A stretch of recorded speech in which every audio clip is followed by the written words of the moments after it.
अगस्त 1947 में जब सरहदों ने पूरे उपमहाद्वीप को 2 हिस्सों में बांट दिया, तब ट्रेनों में सिर्फ लोग ही नहीं बल्कि उनकी पूरी जिंदगी की यादें सफ़र कर रही थीं।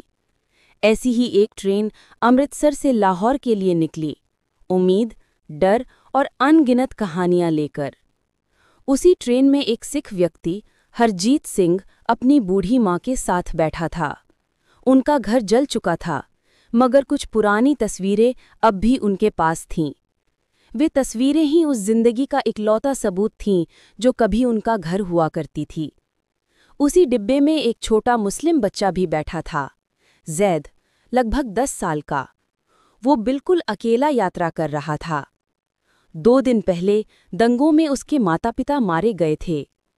कैंप के लोगों ने उसके गले में एक कार्ड टांग दिया था जिस पर लिखा था, लाहौर, रिश्तेदारों को ढूंढें। हरजीत ने देखा कि बच्चा चुपचाप एक टिन का डिब्बा पकड़े बैठा है। लंबे समय बाद उन्होंने धीरे से पूछा, बेटा, किसके पास जा रहे हो?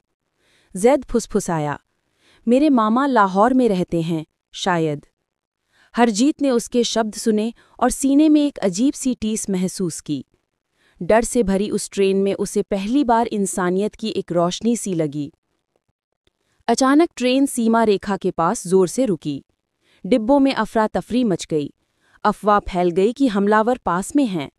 लोग घबरा गए, बच्चे रोने लगे, माएँ उन्हें सीने से कसकर पकड़े रहीं, मर्द हथियार खोजने लगे। हरजीत ने तुरंत जैद की ओर देखा और समझ गया कि अगर कुछ हुआ तो ये बच्चा नहीं बचेगा। उसने बच्चे को अपनी बाहों में ले लिया और कहा, मेरे पास रहो, मैं कुछ नहीं होने दूंगा।